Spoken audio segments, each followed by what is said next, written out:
Hmm.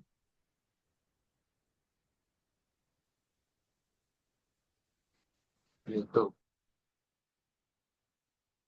Dia cari NC kayaknya.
Ada suaranya nggak gue itu? Gak ada.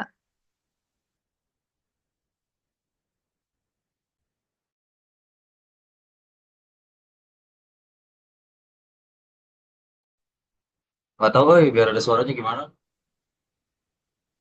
Yang jadinya mau open atau enggak? Lo masih nunggu ada dulu. Wait, wait. Tahu nggak? Subscribe biar ada suaranya. Yang also share audio apa ya? Ada ininya, optionnya. Coba gue di sini kan. Nggak kelihatan. Oh ini.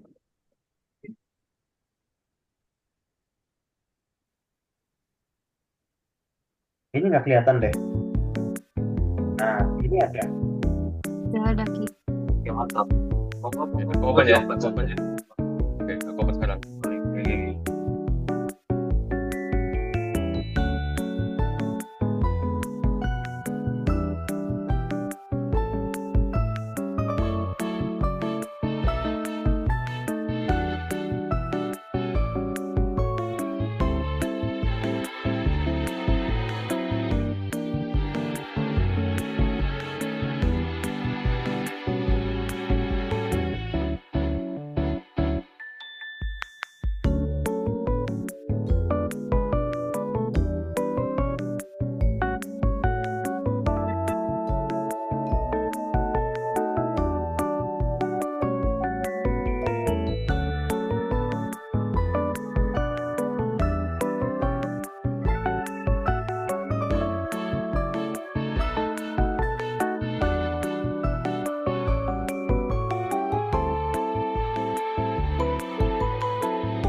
Halo semuanya peserta bootcamp hari ini. Kita bakal mulai acara di 19.35 ya.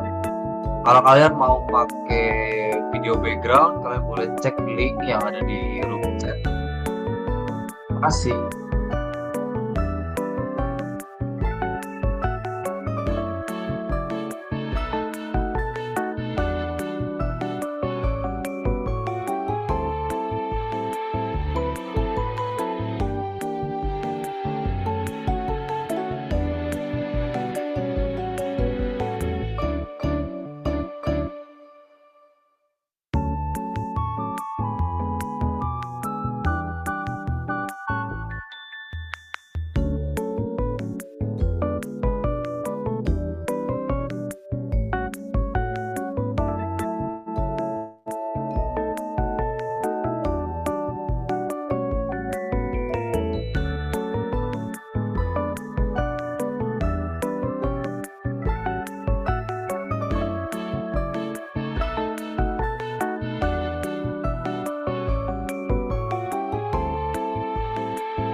Halo teman-teman semua, selamat malam.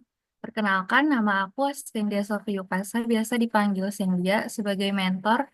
Dan di sini aku nggak sendirian, aku bareng Muhammad Rizky Afdoli dan juga William Joy Susanto yang akan sama-sama belajar tentang data visualization di hari ini. Dan juga aku mau minta tolong buat teman-teman yang mau join, bisa tolong ingatin temennya untuk jangan lupa join di Zoom kali ini. Dan buat teman-teman biar nggak ketinggalan informasi sesi-sesi akan datang bisa follow IG GDGOC Binus Bandung, @GDGOC Binus Bandung, disambung hurufnya dan biar kayak teman-teman nggak ketinggalan sesi apa yang akan datang di besok-besok. Oke, untuk mulai sesi di malam ini, aku persilakan kepada William Joy untuk memulai sesi di malam ini. Makasih ya, Kak Sendia. Jadi, di sesi workshop kedua ini, kami akan membawakan materi tentang data visualisasi. Boleh di next.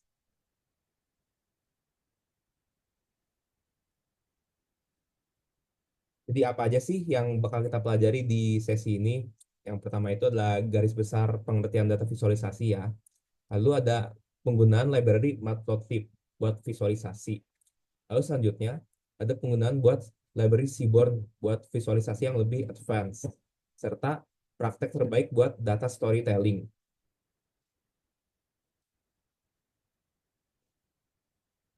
Jadi secara garis besarnya, data visualisasi itu adalah proses mengubah data menjadi representasi visual yang mudah untuk dipahami.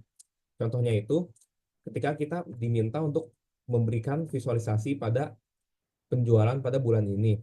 Kalau kita langsung kasih tunjuk tuh dari plain text, penjualan bulan ini berapanya, itu akan buat susah buat stakeholder buat dimengerti ya.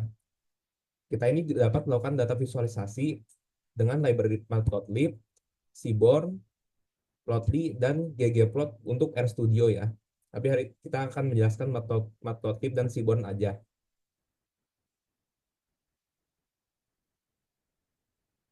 Dalam data visualisasi itu ada berbagai tipe. Dimana yang pertama ini kita akan gunakan univariate analysis ketika kita ingin menganalisis satu variabel. Kayak misalnya untuk menilai nilai atau frekuensi suatu kategori. Contohnya untuk histogram, kita bisa melihat distribusi nilai ujian siswa. Untuk box plot yang di sebelah kanan itu menampilkan persebaran nilai suatu variabel.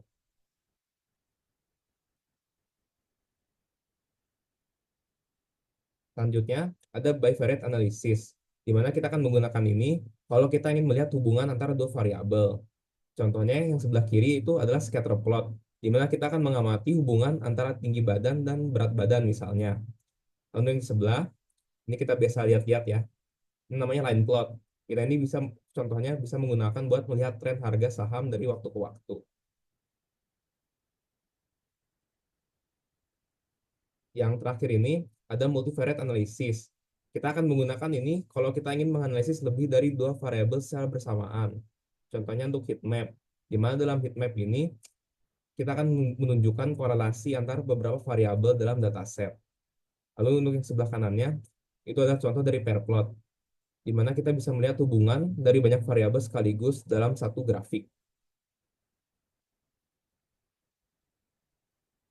Kenapa sih data visualisasi itu penting? Soalnya visualisasi data itu bisa membantu orang yang kurang mahir dalam programming untuk menginterpretasi visualisasinya. Kalau kita memberikan visualisasi yang efektif, maka akan semakin baik kita akan menyampaikan data yang ingin kita sampaikan.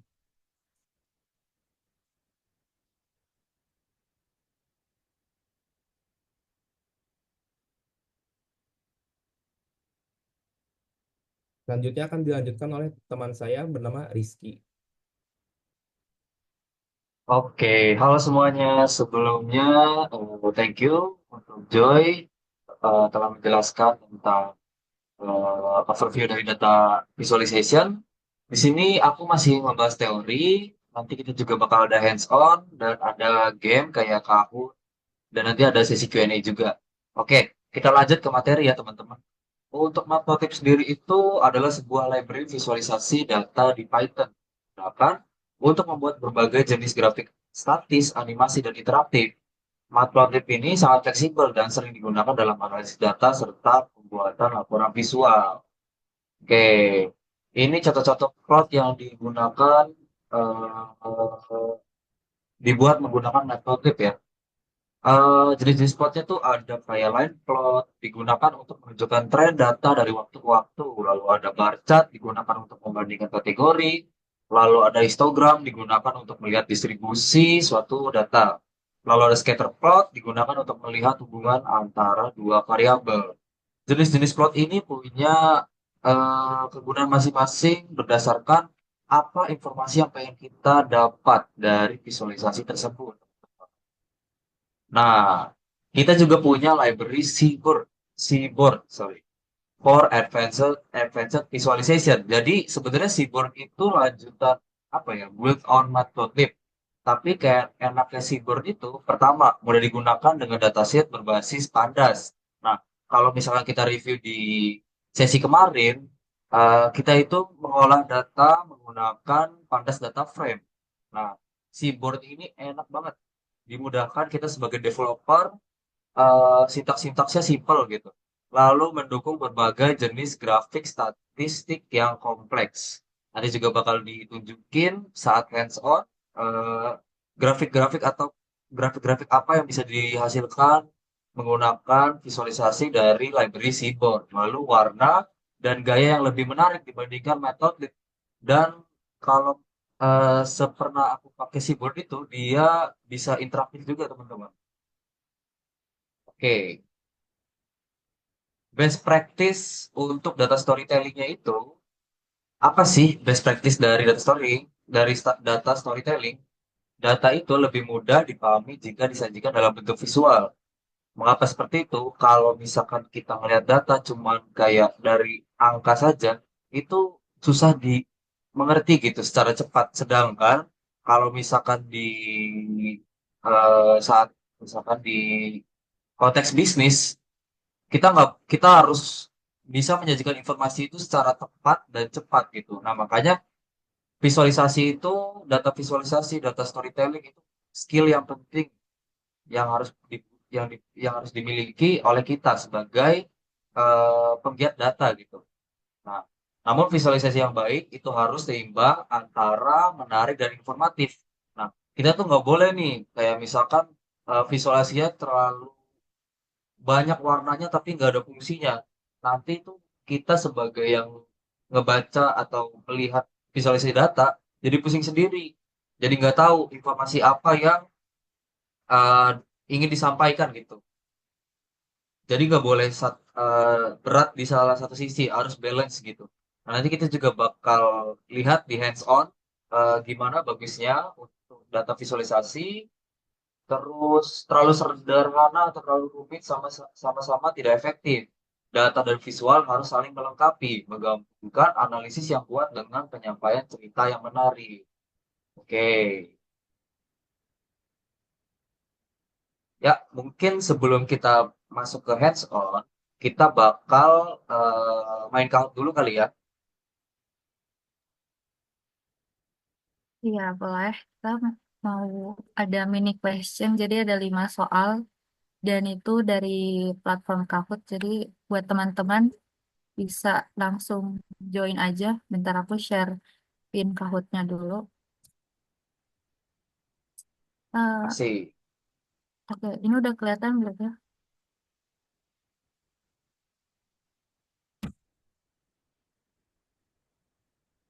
Oke, sudah kelihatan Kak. Oke, sebentar lagi. Loading.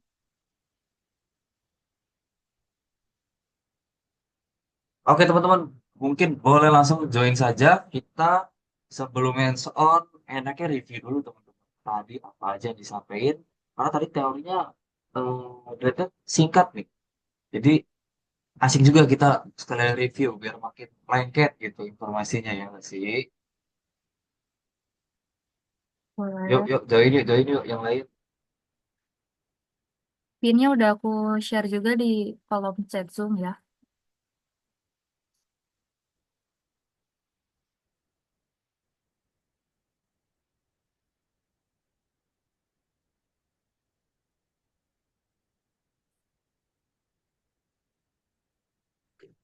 Hmm.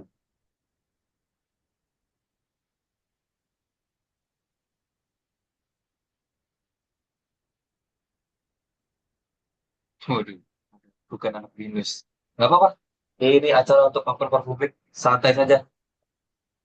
Kamu kalau mau tanya-tanya nanti tentang materi boleh. Nanti dijawab sama Asedia sama William Joy. Mereka sangat suka ditanya ya teman-teman. Jadi jangan malu-malu. Yang susah pun nggak apa-apa. Tanya aja tanya. Gak usah malu-malu ya kalau mau nanya. Tuh kan. Dijawab sebisanya. Yuk, join, ayo. Ini baru. Ya mungkin tunggu sampai 7.50 kali ya Oke. buat Ini buat seru-seruan aja sambil ngetes pengetahuan. Jadi soalnya masih gampang kok, nggak yang susah banget. Bukan yang harus expert terus baru bisa jawab, enggak. waduh, Waduh, itu namanya. Jangan jangan baca, jangan baca, jangan baca. Jangan kenapa, waduh. jangan kenapa. Kita kita orang-orang teknikal, guys. Kita tidak boleh membawa topik seperti itu ya, teman-teman ya. Forum seperti itu ya. Agak bahaya ya.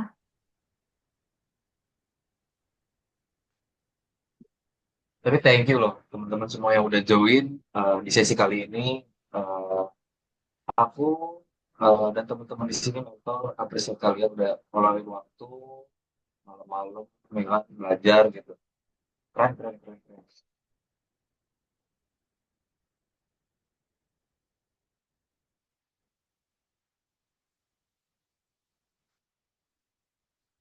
Ayo, ayo, join, join, join.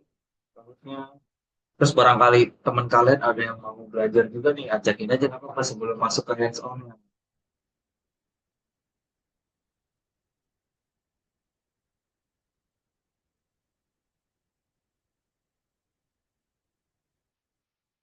Ya, 10 orang. 2 orang ya, 3 menit lagi ya teman-teman. Ya.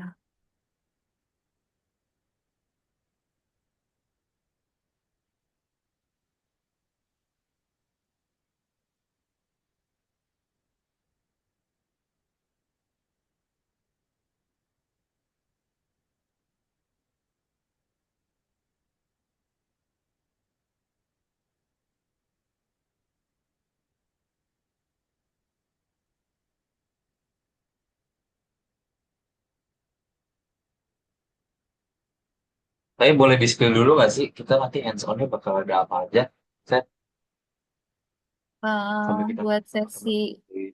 hari ini itu pastinya pakai yang tadi, yang library, ada library Matplotlib dan juga library Seaborn. Terus eh, hasil outputnya itu ya biasa plotting-plotting. Jadi kayak entah itu ada bar chart, terus ada histogram, gitu, atau ada line chart.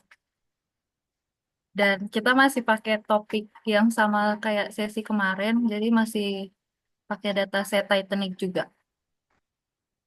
Oke, oke, oke. Menarik, menarik, menarik. Platformnya pakai apa ya kalau boleh tahu? Aku pura-pura nggak tahu. Platformnya masih sama juga, lanjutan dari kemarin kita masih pakai Google Colab. Jadi buat teman-teman Yes. yang mungkin kemarin belum sempat join, nanti bisa aku bantu dari awal juga gimana cara akses Google Ih, Colab-nya. boleh banget sih itu. Boleh banget, boleh banget. Ya. Biar familiar kita pakai platform Google Colab ya. Iya, Boleh di-share lagi Kak, data tes. Boleh, tapi kita main oke. game dulu ya. Habis Ini terlalu habis semangat nih kasus aku seperti ya. share link Kaggle-nya. BTW Kaggle Betul, itu betul. ya, platform buat dataset. Kita bisa buat akses eh, dataset publik dan juga bisa buat lihat dokumentasi dari hasil kerjaan orang lain gitu. Kalau jadi anak data science harus sering-sering pakai dulu nggak sih Kak? Iya dong, karena sambil kita belajar, kita juga bisa make sure jawaban kita, kayak pengetahuan kita tuh udah benar atau belum gitu. Namanya juga belajar kan, pasti ada kesalahan, cuman nggak apa-apa. Oke, malah kata-katanya. Oke, oke, oke. Sudah 19.50 di jam ya. Mungkin kita boleh langsung mulai aja nggak sih? Nggak Oke, lama-lama. aku mulai ya. Gas, gas.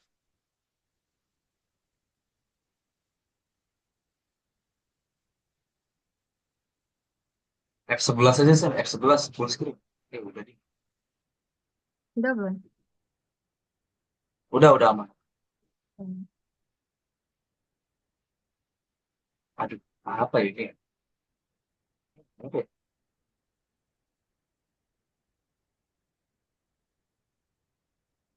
Ini sih tadi kita udah jelasin ya. Ada di Iya. PPT kebetulan.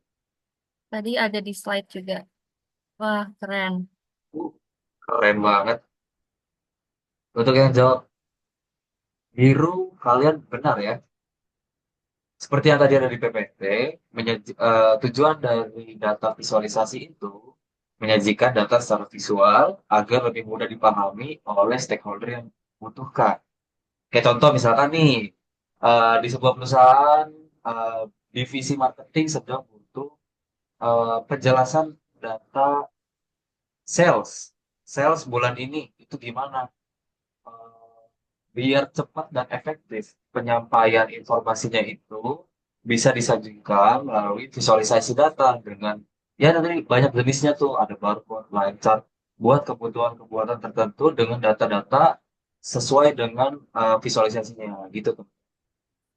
Oke, kita next kali ya biar kita tahu siapa top 5 ya. Wah, scoreboardnya ada Waduh, nomor satu tiga. jangan dibaca, jangan dibaca. Jadi baca Hebat nomor ya satu Ivan jadi ya. baca. Tapi keren.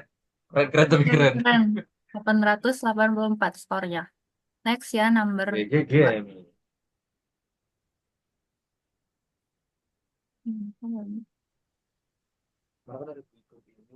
Manakah dari berikut ini yang merupakan jenis grafik yang umum digunakan dalam data visualisasi? Apa ya? Gue juga nggak tahu.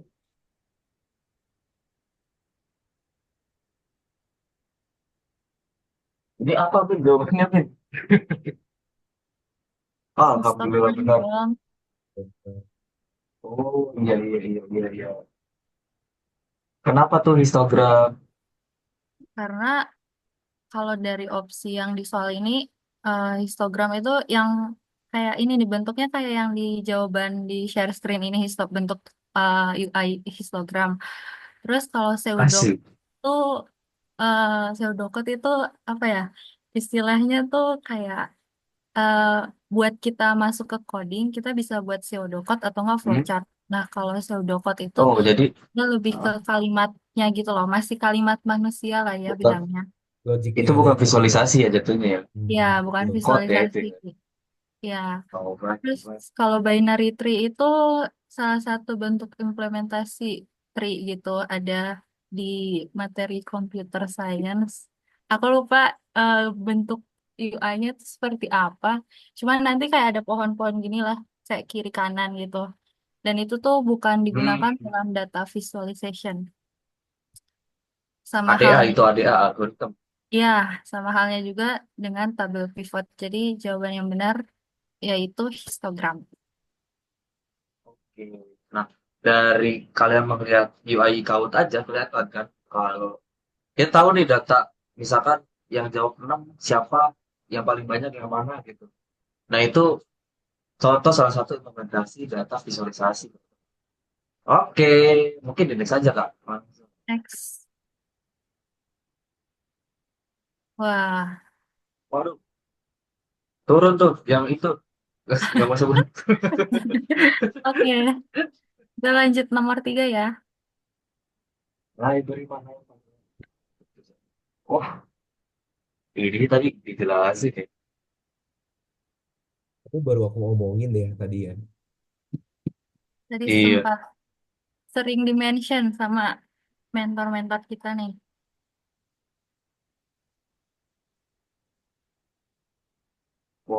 walking green flag jadi. Wah, oke. Oke, Kenapa tuh banyak yang benar ya di teman-teman. Matplotlib? Kenapa sorry putus suaranya. Kenapa jawabannya Matplotlib library yang paling Hmm, umum? kalau misalkan kita lihat dari jawaban yang lain, Nampi dekat dia untuk Biasanya mainan data sih. Tapi Pandas, kalau Scikit-learn itu ada banyak nih dia functionality-nya bisa buat ngolah data juga, bisa buat modeling pun bisa. Gitu. Jadi yang paling tepat Snowflake. Apakah benar? Apakah betul? Betul bang, betul bang. Oh, Hmm. Oke, oke, oke, oke. Boleh, langsung kita next saja. kita lihat scoreboardnya dulu. Oh, nih RZK. Kayaknya kemarin RZK juga scoreboardnya nomor satu nggak sih?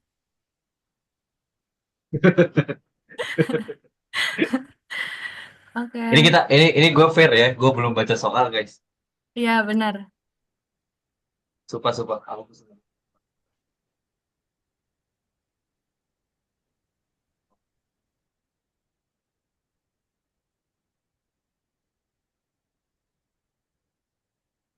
Label itu kayak misalkan teks data kayak misalkan tahun.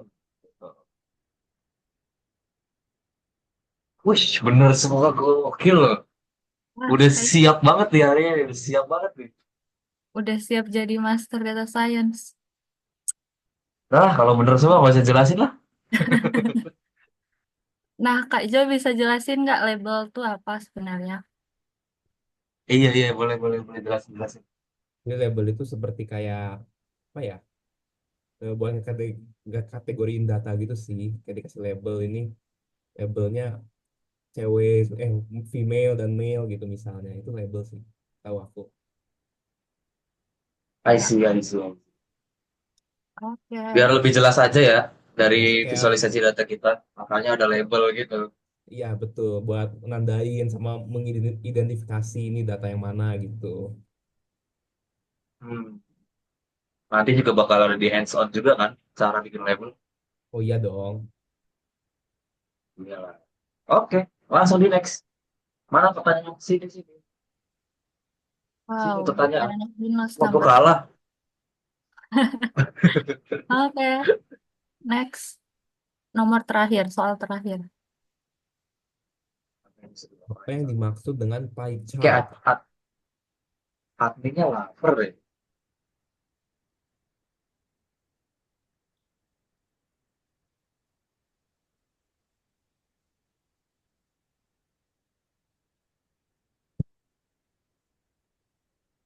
Pajak, pajak. Sih. Wih, gila loh. 10-10-nya benar semua. Gak ada yang salah. Oke, jadi pie chart itu grafik bentuk lingkaran. Ya, dari namanya juga pie, jadi bentuk lingkaran.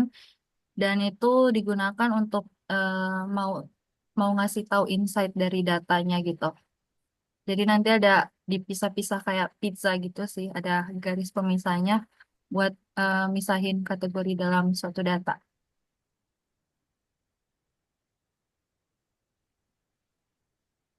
Oke, Oke, Kak. Thank you penjelasannya. Mungkin boleh di next ya. kita lihat podiumnya. Wow, oke. Oke Nomor gas. 3 namanya Oke, Oke. guys. Nomor 1 siapa nih? Bukan nomor satu. Bukan nomor satu saya. Bukan anak Dan binus. Saya anak dikalahkan binus. oleh bukan anak binus. Gini, Hebat gini, ya, gini. hebat ya. Oke, Fair game, fair game. Hebat, hebat, nice, hebat, hebat. nice. Keren. Oke, Kamu karena mendapatkan hadiah apa ya? Apresiasi dari kita ya. Thank you. Gimana dari Saidian sama William Joy? Ada yang mau disampaikan lagi?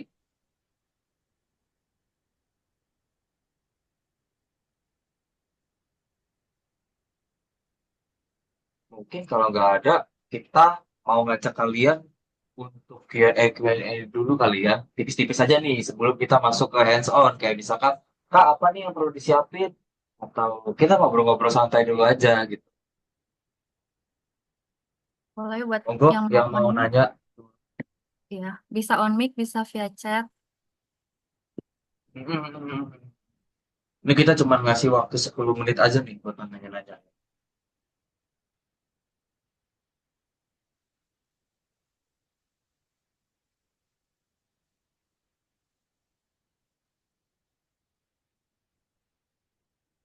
Kayak paling kan kemarin tuh kita belajar tentang EDA tuh.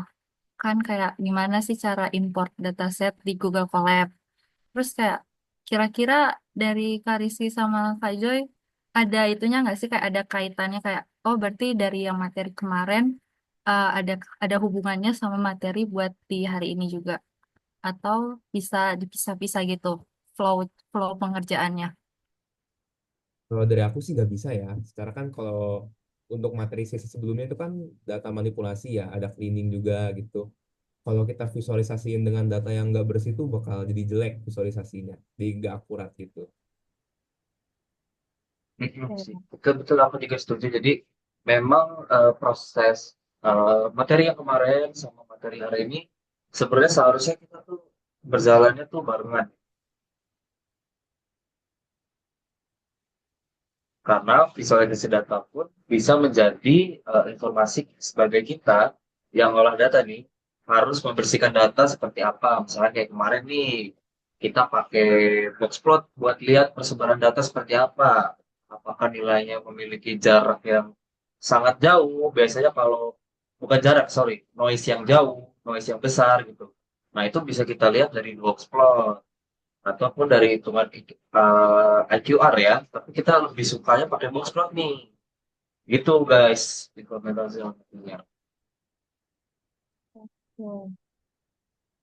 Dari teman-teman ada yang mau ditanyain nggak tentang tadi penjelasan dari Kak Joy sama Kak Iki tentang data visualization atau mungkin bahas materi yang kemarin ada yang pengen ditanyain karena kemarin mungkin karena malu-malu sekarang kita masih ada waktu jadi bisa bantu teman-teman juga. Betul, betul. Oh itu, ada yang nanya. Cara bedain data bersih sama yang tidak bersih, seperti apakah yang benar? Oke, mungkin teman-teman ada yang mau jawab dari William Jeng atau dari sendiri?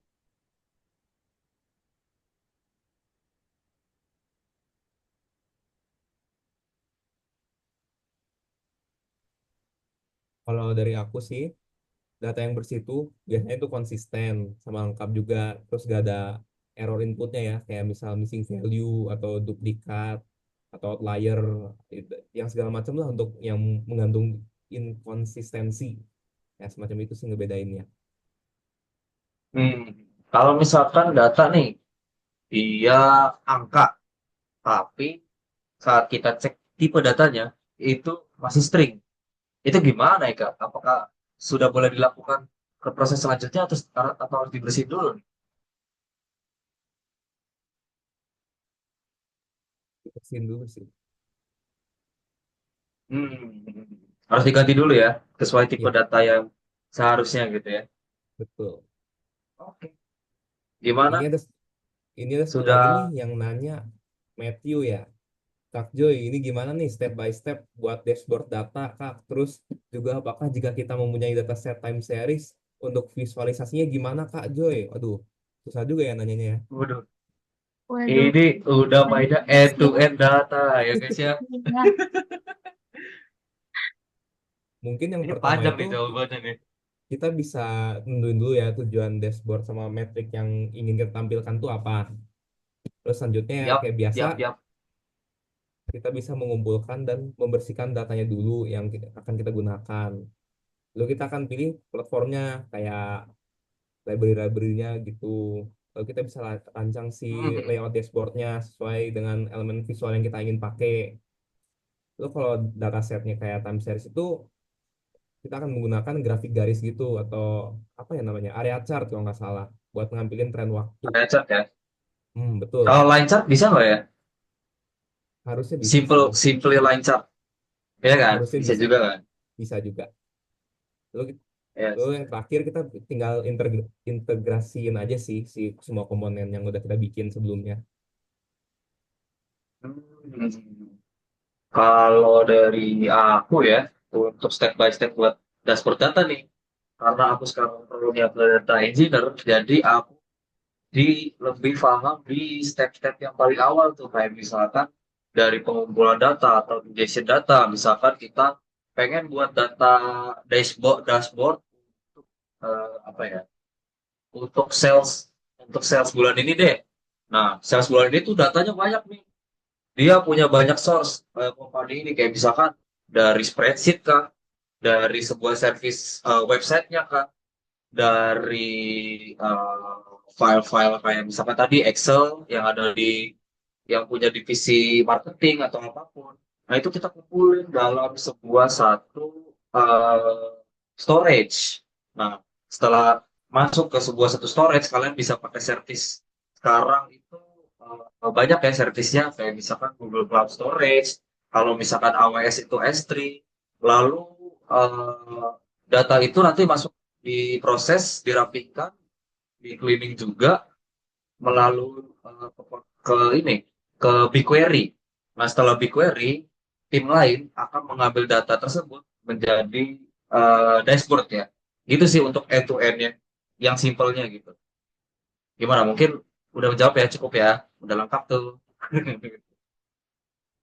Oke, mungkin aku next ke pertanyaan selanjutnya. Mau tanya, sekarang aku belajar data science dari buku Data Science from Scratch Joe Lewis. Menurut kakak itu buku bagus untuk pemula nggak? Gimana guys? Ada yang udah pernah baca buku yang dibaca sama Farhan? Setahu aku ya, buku itu tuh kayak lebih ke nekanin pemahaman algoritma sama penggunaan library-nya aja ya. Menurut aku sih buat pemula udah cukup sih untuk masuk ke data science. Ya, aku juga menambahin, jadi buku ini emang cocok, kalau ditanya cocok atau enggaknya, cocok buat teman-teman yang mau belajar data science. Terus sama yang tadi Kak Joy bilang juga, ini lebih banyak ke teorinya. Tapi sebenarnya aku nggak baca full bukunya ya, cuman yang aku tahu aja. Jadi bagus kalau buat teman-teman yang tertarik di bidang data science, buat sambil ada buku ininya, buku pendampingnya, bisa dibaca-baca sambil juga lihat di apa dokumentasi secara online juga banyak kok sekarang. Jadi pelan-pelan aja dipelajari. Betul, betul. Jangan lupa praktik juga ya, biar makin mantap ilmunya. Oke, mungkin sudah jawab ya. Gimana teman-teman? Apa mau ada yang ditanyain lagi? Kita masih punya waktu sekitar 2 menit sih. Ini aku kasih kesempatan kalian satu pertanyaan lagi kali ya sebelum kita lanjut ke hands on yang akan dipandu oleh Astutia. Yuk, yuk tanyain. Ada entry tiketnya nggak Kak? Hmm, entry tiket nggak ada sih.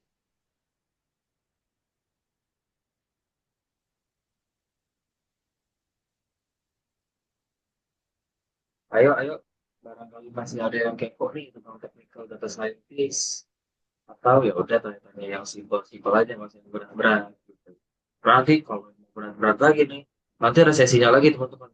Habis hands on. Jadi kalau bisa yang nyantai-nyantai aja gitu ya.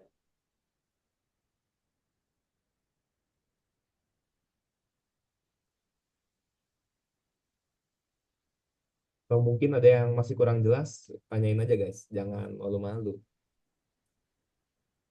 Betul, betul, betul. Kalau aku sih juga nggak apa-apa.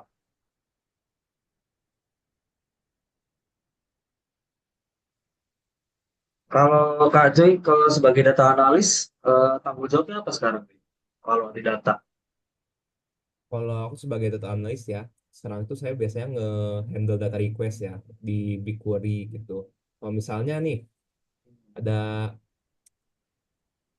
yang pengen request data top 100 user dengan pembelian terbanyak. Nah, itu aku bakal nge-fetch datanya, terus aku tampilin juga gitu. Untuk diminta visualisasi data, misal penjualan minggu ini berapa, aku bisa visualisasiin gitu, Kak. Oke, oke, oke. Mungkin ini metode ada yang bertanya ya dari Muhammad Rafli. Metode paling efisien untuk membersihkan data dalam skala besar. Itu apa ya maksudnya? Terima kasih. Gitu. Oke, kalau dari pengalaman aku untuk metode-metode untuk membersihkan data dalam skala besar itu ada banyak hal.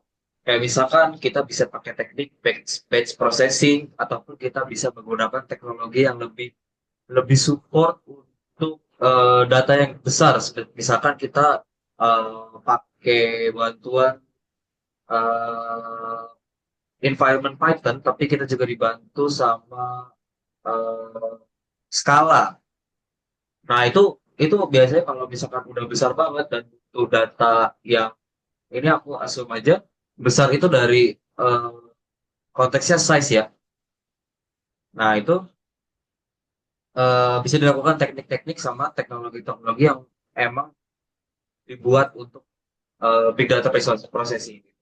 Mungkin gitu untuk jawabannya. Oke, terima kasih yang udah nanya-nanya. Kita bakal lanjut ke hands-on ya. Waktu dan kesempatan aku berikan ke Asindia. Silakan di take over. Thank you. Ya, ini aku share screen dulu ya bentar.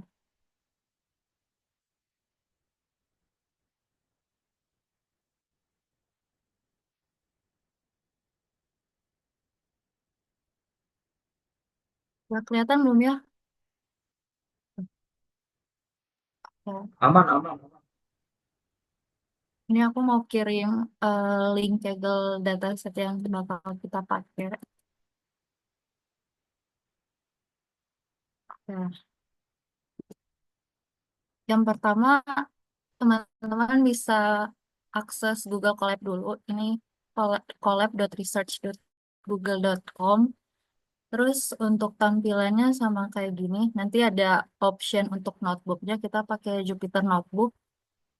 Lalu kita bisa ini aja langsung new notebook di sebelah kiri bawah. Itu ada new notebook. Terus nanti ada loading bentar dulu.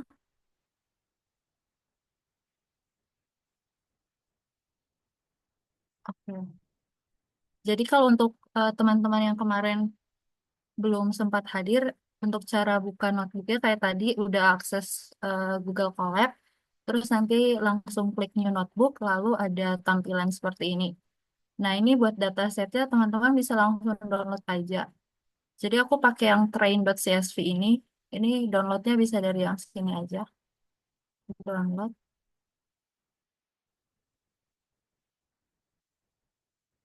Oke, kalau udah download, teman-teman bisa balik lagi ke Google Colab. Nah, jadi kalau untuk import dataset yang kita punya itu tuh sebenarnya ada dua option kalau pakai Google Colab. Jadi mulai dari bisa kayak import sendiri atau importnya itu eh, bisa dari Google Drive karena Google Colab tuh bisa terhubung langsung dengan Google Drive yang teman-teman punya. Nah, di sini aku paling pakai cara manual aja. Nah, ini kan dataset yang aku punya ini kan kelihatan nggak ya? Wait. Ya, kalau dataset ini import sendiri. Jadi import dari yang tadi teman-teman udah download datasetnya, tinggal di double klik aja. Ya, ini ada warning biasa. Oke. Terus di sini kalau udah ada train CSV berarti teman-teman udah berhasil import datasetnya yang tadi teman-teman udah download. Lalu di sini aku bakal mulai dari apa import library yang kita punya dulu. Ya.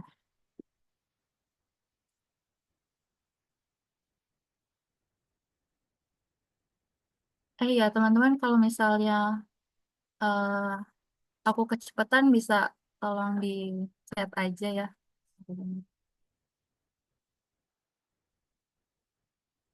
Oke, sejauh ini teman-teman udah bisa berhasil ini belum? Download datasetnya terus masukin ke Google Colab. Misal, kan tadi tampilan notebooknya seperti ini. Terus teman-teman bisa klik yang files ini aja yang sebelah kiri bawah. Terus ini ada gambar upload gitu. Terus teman-teman bisa pilih file yang dataset yang teman-teman udah tadi download dari Kaggle. Terus nanti akan muncul seperti ini, train.csv. Mungkin aku tunggu 1 menit kali ya. Oh ya, ini link datasetnya aku kirim lagi ya. Udah ya.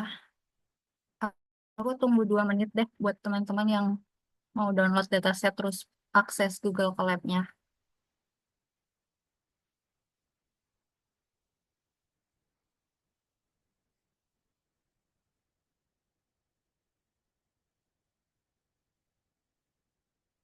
Ini dataset yang kita punya masih sama kayak kemarin, topiknya juga masih Titanic, terus ada ada 12 kolom dari dataset Kaggle ini, dari passenger, survive, visit class, name, terus ada gender, ada age juga, terus ada keterangan tiketnya.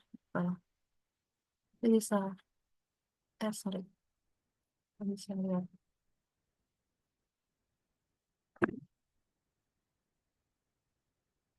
Oke, kalau misalnya cara import, kalau yang tadi kan import dataset manual karena udah ada di laptop kita kan. Tapi kalau misalnya teman-teman mau connect sama Google Drive, itu tuh caranya teman-teman upload biasa dataset ke Google Drive kayak biasa teman-teman upload file gitu di G Drive. Terus nanti ada ini sih, ada Mount Drive. Nah ini tuh langsung ke connect sama file dan folder-folder Google Drive yang teman-teman punya. Nanti tinggal cari aja datasetnya itu disimpan di folder mana. Nah, kalau yang cara yang sekarang yang aku praktekin ini tuh kelemahannya kalau misalnya kita klik refresh, datasetnya juga kehapus. Jadi teman-teman harus import lagi gitu. Tapi kalau yang Drive kan tinggal dicari aja kan lokasi kita simpan datasetnya tuh di folder apa. Oke, sejauh ini amankah untuk datasetnya? Kita mulai dari import library. Nah, di sini tuh karena tadi udah dijelasin sama dua temen aku, Kak Rizky sama Kak Joy. Jadi library yang kita pakai di sini tuh ada Matplotlib dan juga Seaborn.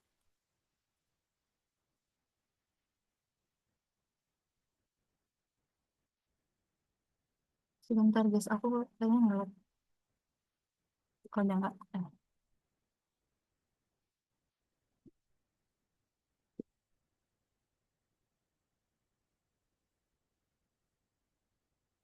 Oke, pertama kita akan import Pandas, SPD, terus juga ada import NumPy, SNP, terus import. Oh ya, Google Colab ini tuh kalau misalnya teman-teman bisa lupa, itu tuh kan ada Copilot ya, jadi kayak itu langsung muncul terus kalau teman-teman lupa bisa langsung klik tab aja, jadi langsung ke kayak ke kopas semua library yang kayak teman-teman perlukan. Ini ada import matplotlib, matplotlib, matplotlib,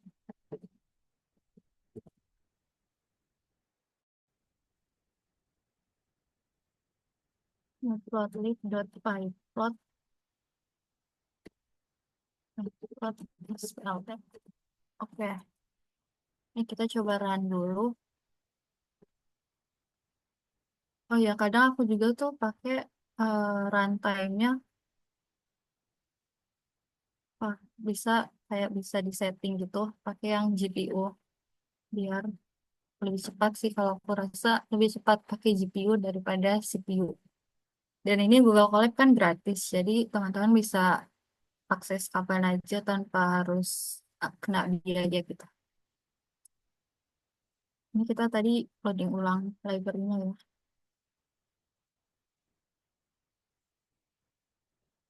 Oke.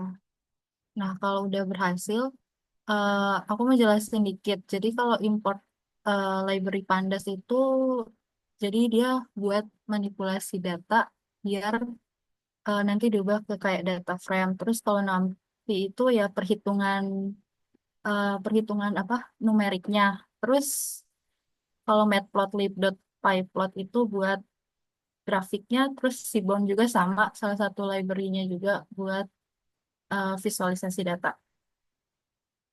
Nah, di sini selanjutnya kalau udah import library kita akan read dataset. Di sini tuh nama variabelnya bisa bebas, tapi aku biasa letaknya df sama dengan tb read underscore csv. Ini belum tuh, kekurangannya itu sih teman-teman kayak harus sering-sering dicek juga.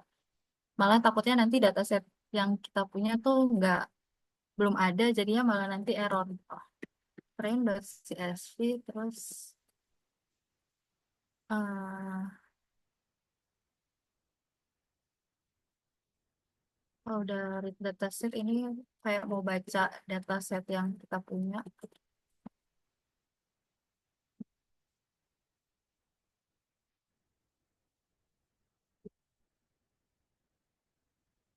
Oke. Nah, ini output dari dataset yang kita punya tadi itu. Jadi ini bisa disetting sih karena eh, ini tuh headnya bisa kayak disetting mau masukin top top 10 bisa. Jadi nanti ada dari 0 sampai 9. Tapi karena di sini 5 ya. Tapi ini indeks jadi dimulai dari 0. Makanya 0 sampai 4. Kalau udah baca datasetnya di sini tuh aku paling karena kemarin udah EDA jadi aku kayak langsung visualisasi. Nah kan kalau di Titanic itu ada macam-macam kolom yang kita punya kan tadi ada 12 kolom. Kalau misalnya aku pengen visualisasi eh, jumlah penumpang dulu deh, jumlah penumpang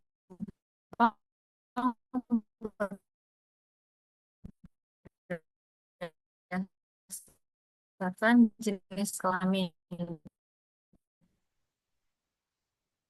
Oke, berdasarkan jenis SNS. Um, halo, halo. Sorry, tadi ada lag sedikit. Mungkin boleh dijelasin lagi. Ini mau apa? Oke, Sorry, oke, potong ya. oke, sorry. Oke, nggak apa-apa. Jadi tadi kita udah selesai import library yang dibutuhkan, terus juga ada di sini lanjutnya tuh read dataset. Nah, karena di sini untuk variabel Titanic underscore DF ini sebenarnya bisa teman-teman ganti ke DF doang tuh nggak masalah, tinggal disesuaikan aja. Terus di sini ada train.csv karena nama file kita itu train.csv. Jadi eh, ini kalau misalnya teman-teman itu bisa copy paste aja sih, copy paste terus. Kalau ini males tuh langsung ini aja bisa. Tuh. Terus di sini ada headnya jadi top 5 dari dataset yang kita punya. Terus selanjutnya karena di sini aku mau visualisasi dari jumlah penumpang Titanic kita berdasarkan jenis kelamin. Karena kan kolom dari dataset kita kan ada kolom seks. Jadi kita mau lihat nih jenis kelamin yang ada dalam dataset kita tuh berapa banyak gitu. Jadi dari sns.catplot sama dengan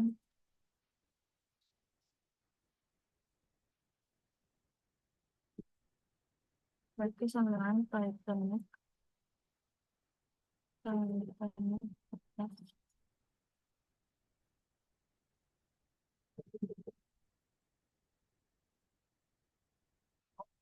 Aku coba ya. Nah, kalau di sini kan kelihatan nih hasil dari apa ininya histogramnya itu ada berapa gender male ada berapa, gender female-nya ada berapa. Ini tuh tadi aku mau tambahin juga. Jadi teman-teman kalau di Google Colab bisa tambahin ini ya markdown gitu buat buat keterangan aja. Saya di sini aku visualisasi jumlah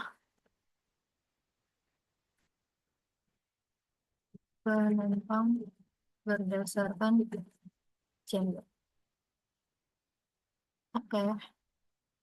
Terus kalau misalnya udah dari gender, misalnya aku nextnya tuh mau visualisasi uh, ini jumlah penumpang berdasarkan kelas dan jenis kelamin. Jadi kan kalau naik kalau naik kapal atau naik pesawat kan biasa ada kelasnya itu kan kayak first class, business class, ekonomi. Nah kita mau lihat eh, ada berapa dari kelas-kelas penumpang itu misalnya 1, 2, 3 tuh jenis kelaminnya totalnya ada berapa gitu. Ini aku tambahin komen dulu visualisasi jumlah penumpang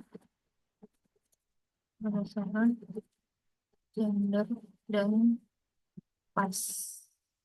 Oke, terus kita mulai aja. Sama kayak yang sebelumnya juga pakai SNS, pakai Seaborn juga.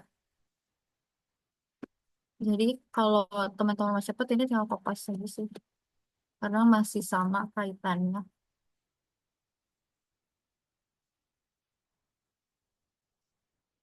Tinggal diganti karena kita mau kelas. Jadi di sini kalau teman-teman lihat di dataset yang kita punya itu, ini ada yang PC class. Nah, kelas PC class yang dimaksud itu yang tadi aku bilang kayak ada kelas-kelasnya kayak ekonomi, bisnis kelas, dan first classnya gitu. Jadi nomor 1, 2, 3. PC class. Terus data, teman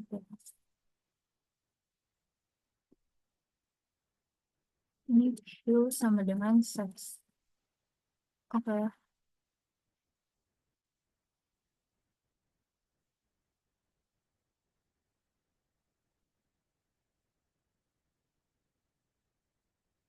sama dengan class.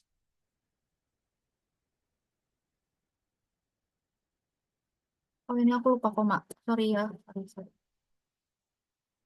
Nah, di sini kelihatan jadi kayak dari kelas 1 ternyata jumlah gender perempuannya hampir 100, terus jumlah laki-lakinya mungkin ini di sekitar 120-an, 125-an.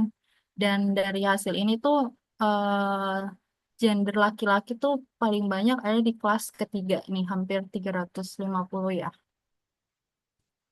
Selanjutnya, jadi kalau dalam visualisasi itu teman-teman harus perhatiin juga apa ya kolom yang kita punya gitu. Jadi biar kita nyampein insight-nya itu nggak ada yang salah karena kan percuma juga tuh kayak tadi yang dua teman aku bilang kita harus visualisasinya tuh percuma juga kalau warnanya banyak tapi ternyata nggak ada insight-nya kayak nggak ada manfaatnya tuh ya buat apa gitu kita kerjain itu. Oh ya, kalau di sini yang visualisasi jumlah penumpang berdasarkan kelas dan jenis kelamin ini, kalau view-nya sama dengan seks itu, dia buat ngebedain warna aja sih, ngebedain warna berdasarkan gender atau jenis kelamin. Terus, karena di sini kan dari data set yang kita punya itu, dia nggak cuman ada female dan male, ada anak-anak. Nah, gimana kalau kita tambahin juga dalam visualisasi ada child-nya. Jadi kayak keterangan kalau mau lihat ada jumlah anak yang naik di Titan itu ada berapa banyak gitu.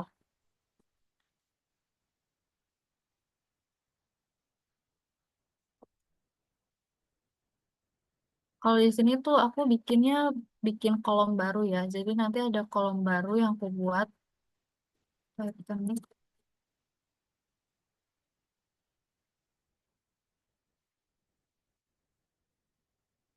Kolom baru yang aku buat ini person sama dengan hmm,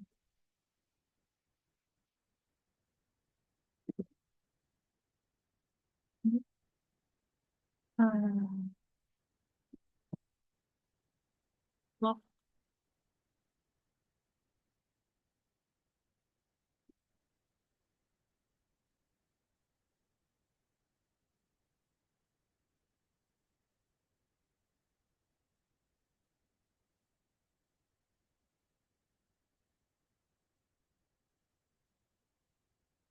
Nah, ini tuh kayak buat ngekategoriin kayak kalau misalnya dari dataset itu jadi dibatasin. Jadi buat dari data yang kita punya buat orang-orang yang umurnya under 16, di bawah 16 tuh dikategorikan ke child atau anak-anak gitu.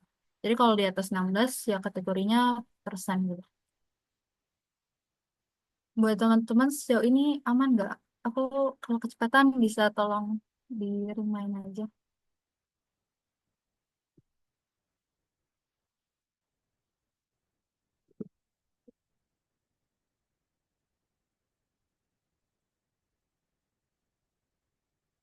Udah ada kayak auto ininya, auto AI gitu sih. Sama dengan child. Oke, kita coba. Nah, udah. Baru nanti kita eh, mau ngecek distribusi. Sebenarnya distribusi ini cuma tambahan materi aja dari selain visualisasi. Nah, kalau distribusi itu kita bisa lihat kayak eh apa ya ngehitung rata-rata jumlah penumpang. Jadi kayak biar biar hasil pekerjaan kita itu nggak cuman insight dari visualisasi dari plot-plot yang tadi aja, tapi kayak kita bisa lihat, oh, usia penumpang dalam dataset ini tuh berapa gitu. Jadi tadi udah aku buat itunya, tinggal kita print F aja. Print maksudnya. Print F di bahasa lain. Print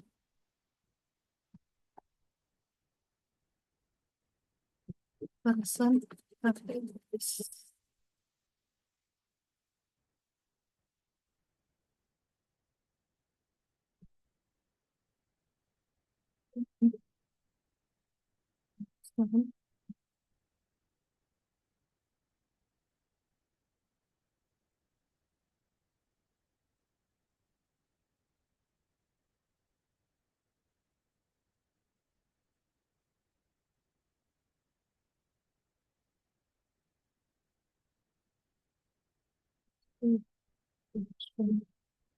Person.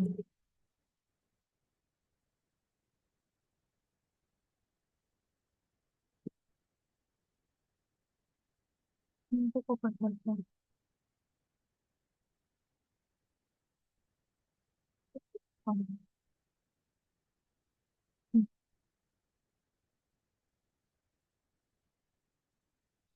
Count aku terus print yang terakhir itu dia mau ngeprint nilai rata-rata atau pakai min.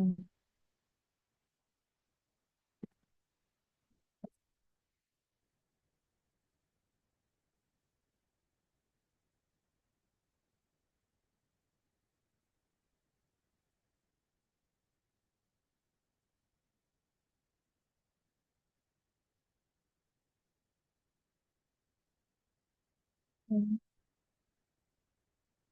Kita coba internet. Oh ini nam ini salah. Sorry guys. Ini harusnya underscore.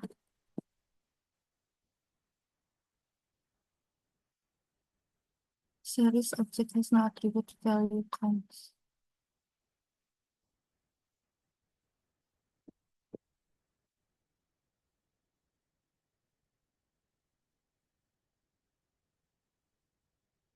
Nah, oke.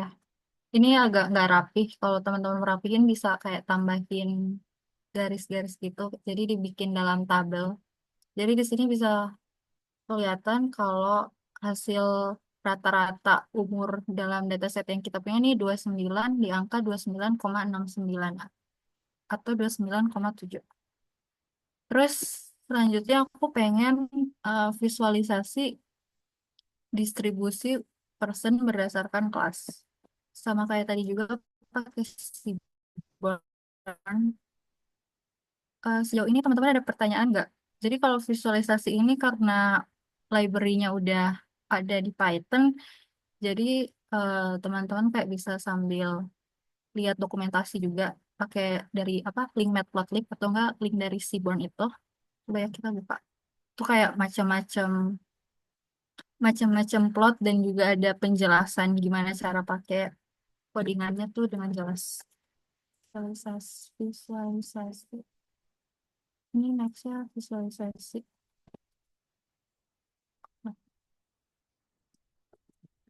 fungsi persen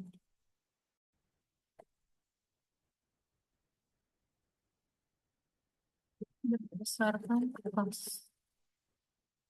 Oke. SNS.get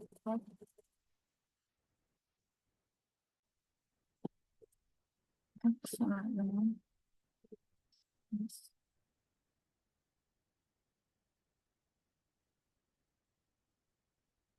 teman-teman. Jadi Python ya.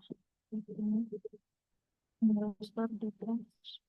Terus show-nya itu person. Q sama dengan person. Person.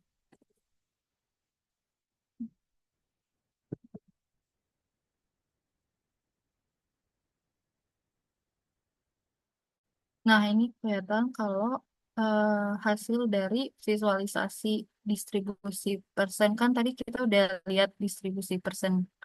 Terus hasil nilai rata-ratanya juga udah diketahui. Jadi sebenarnya ini kayak bisa dijadiin eh, add add insight gitu. Jadi nggak yang harus teman-teman pakai buat cara data visualization. Tapi kalau misalnya teman-teman mau ngasih tahu ke orang lain juga bisa pakai cara ini buat ngeprint nilai rata-rata usianya. Nah, kalau di sini tuh kelihatan dari masing-masing warna itu ngewakilin atau ngerepresentasiin beda-beda gender. Jadi kalau persennya tadi, karena kita udah bikin persen baru yaitu child, jadinya ada child. Jadi female itu buat yang warna biru, kalau orange tuh male atau perempuan, dan juga hijau itu menunjukkan buat anak-anak. Sejauh ini, apakah ada pertanyaan? Ini aku mau ngasih tahu apa matplotlib ya. Matplotlib visualization. Jadi kalau di link ini tuh teman-teman bisa lihat ada macam-macam visualisasi, dan kalau nggak salah waktu semester berapa itu aku bisa ini open open source ini sih Matplotlib. Ada jenis-jenis plot types-nya tuh. Kalau misalnya teman-teman pakai scatter plot bisa. Nah, ini ada dijelasin step-stepnya, terus ada contoh datanya gitu. Selain Matplotlib kan biasa pakai Seaborn. Jadi ini seaborn.pydata. Ini dua dokumentasi yang sekiranya membantu teman-teman buat data visualization sih.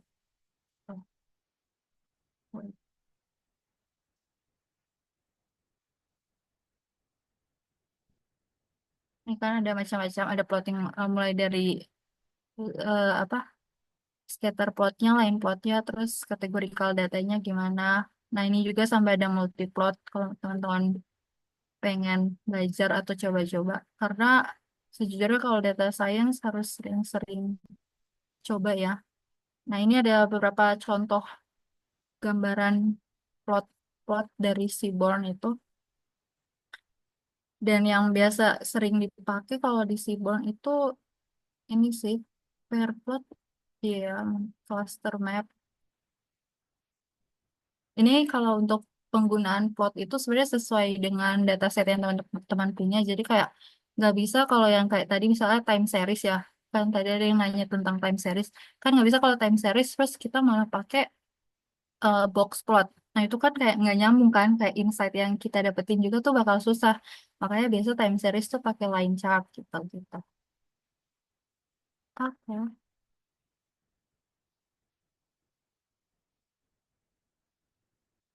Sejauh ini ada yang mau ditanyain nggak teman-teman?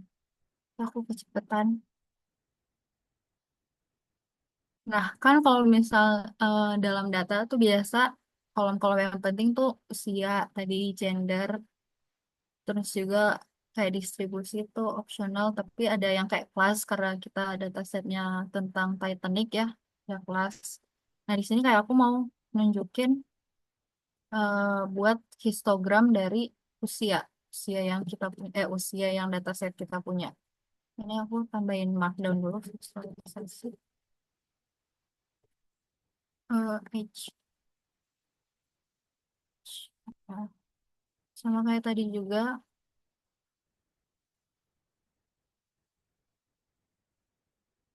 Titanic underscore DF.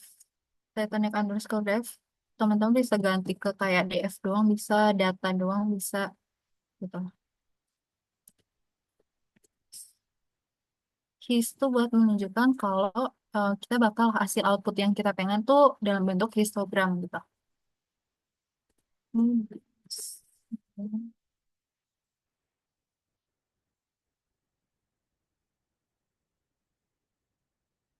Nah, kalau bin sama yang 80 ini tuh aku pengennya biar histogram yang kita punya tuh ada 80 kelompok usia dari dataset Titanic ini.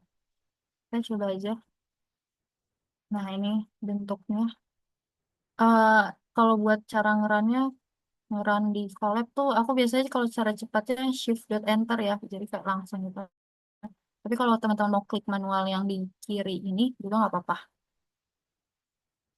Oke, karena distribusi usia udah, sekarang paling aku mau nunjukin cara pakai. Tadi kan ada di quiz kan ada bahas lijen-lijen itu kan. Nah, lijen tuh yang kayak tadi Kak Joy sama Kak Iki udah bilang, itu kayak buat ininya, buat cara kayak kategoriin suatu data gitu. Jadi kita pakai shift sama dengan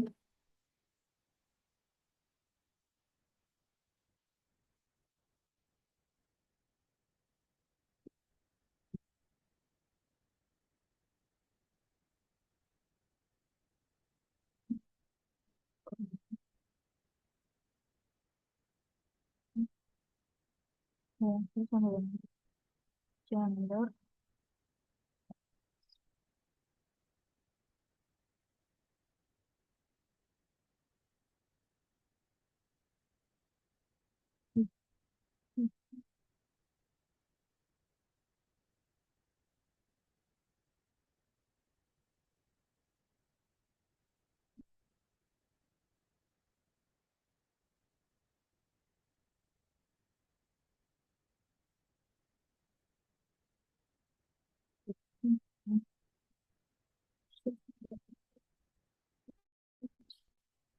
Ada juga autos.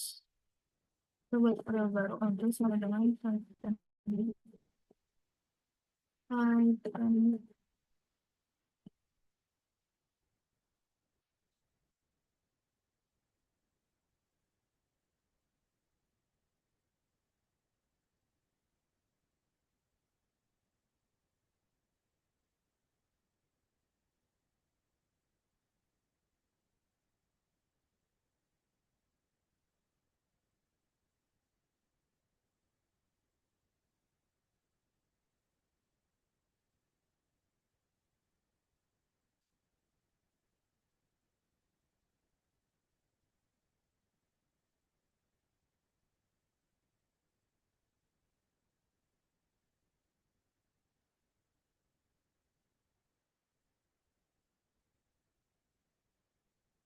Nah, ini buat eh, visualisasi dari distribusi usia berdasarkan jenis kelamin atau gender.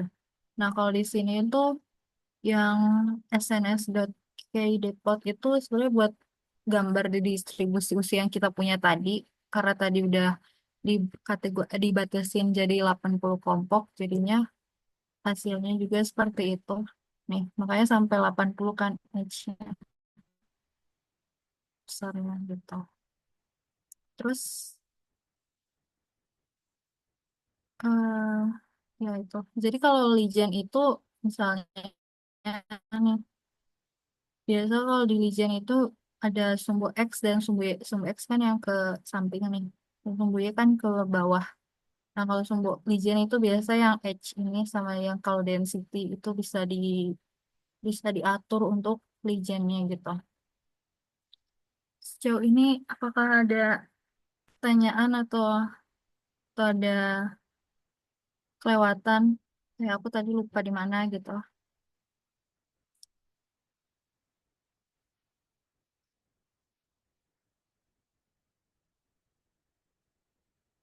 Karena visualisasi ini kan jadi pasti outputnya sih ya seperti yang teman-teman lihat ini plot-plot histogram gitu-gitu.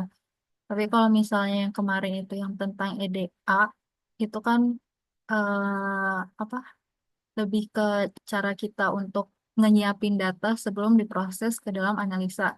Terus kalau untuk sesi besok itu kan masuk ke modeling tuh. Nah, modeling tuh lebih seru lagi. Jadi, kaitan dari yang kemarin cara kita ngebersihin data, terus yang hari ini data visualisasi, cara kita nyampein insight yang kita punya tuh besok bisa kayak kegabung sama gitu. Dan juga besok modelingnya ya cukup seru. Bukan cukup seru sih, udah seru banget karena menurut aku pas belajar-belajar data science, modeling agak tricky ya gitu. Jadi nggak apa-apa, kita agak santai dulu aja. Terus Ini buat visualisasi sih itu tadi yang eh, library-library yang penting, Seaborn, terus Matplotlib itu sering banget digunain. Apalagi kayak bisa tanya ke Kak Ike atau Kak Joy ya, kayak gimana data visualization dalam implementasi. Kan kalau kita belajar gini, oke lah, udah udah ngerti nih. Yang penting outputnya udah benar dan insight yang kita pengen sampaikan tuh jelas gitu. Tapi kalau di dunia di dunia kerja kan lagi pada magang, gimana tuh data visualization dipakai tuh biasa buat nunjukin apa sih gitu? Kalau dari aku ya, kan aku sekarang lagi magang sebagai data analis ya kebetulan. Kalau aku tuh biasa tiap minggu tuh harus bikin report tentang penjualan gitu, penjualan. Jadi tiap minggu kita lihat di daerah, misal di daerah Jawa Timur ya, kita lihat di kota-kotanya tuh desa-desanya penjualan produk ini tuh ada berapa gitu. Itu sangat kepake tuh. Oke. Kalau dari Kak Iki apa ada itu tambahan mau nambahin? Hmm, data visualization ya. Mungkin kalau di aku kan sekarang jadi data engineer nih, task case-nya beda kalau sama Kak William. Dia kan tadi data penjualan ya. Nah, Kak William itu dia ngambil data dari service yang tim aku buat, yaitu namanya BigQuery. Dia ngambil data dari situ, dari DBT. Nah, itu service-service itu tersebut, itu kita bisa monitoring.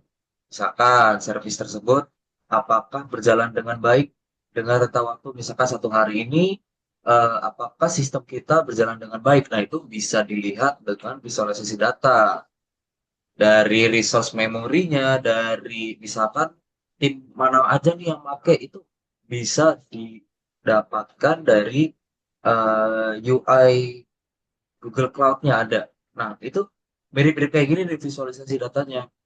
Jadi aku memposisikan diri sebagai pembaca pembaca grafik-grafik yang tadi dicoba oleh sama kita sekarang hari ini gitu sih. Oke.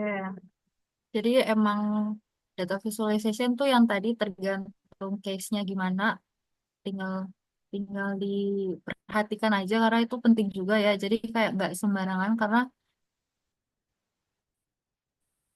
aku pernah pas ujian kayak salah milih ininya sih, salah milih logik aku tuh kayak salah. Jadi harusnya harusnya tuh misalnya ya harusnya nggak boleh pakai line chart, tapi ternyata aku malah pakai line chart untuk nyampein insight dari data yang aku punya itu kan malah jadi kacau gitu kan.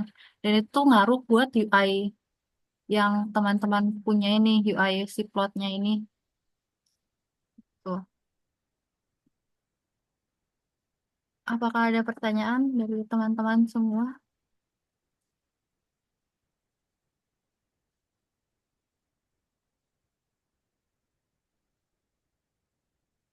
Ini aku mau lanjut bikin. Kalau tadi kan ini distribusi usia berdasarkan jenis kelamin. Kalau ini paling aku cuma menambahin distribusi usia berdasarkan kelas. Kurang lebih sama. Ya, tapi yang membedakan itu di apanya di codingannya itu di hue-nya aja. Ini kan hue-nya seks atau gender atau jenis kelamin. Tinggal nanti bedanya itu di eh, kelas, isi kelas. Karena dataset yang kita punya tuh namanya isi kelas. Nanti aku bisa share Google Colab yang ini buat teman-teman belajar. Karena ini masih yang sederhana ya, kebetulan case-nya. Gitu. Nah, ini kelihatan kan masing-masing warna tuh merepresentasikan tiga kelas yang kita punya di dataset itu, kelas 1, 2, 3. Gitu sih dari visualisasi. Ini aku tambah markdown aja.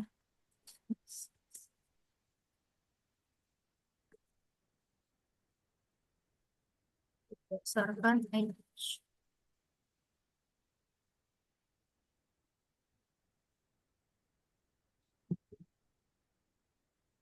Berdasarkan kelas. dalam kurung fisik. Oke. Jadi teman-teman sendiri ada pernah ini nggak kayak mau nanya case yang teman-teman pernah jumpai gitu terus kayak bingung. Boleh kalau mau nanya kita bantu jawab setahu kita. Betul, betul, betul, betul.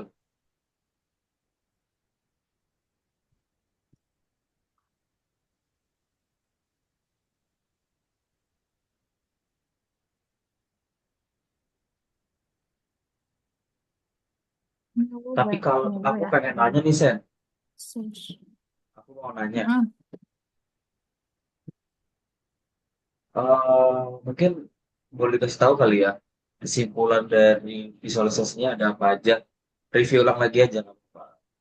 Oke, boleh, boleh.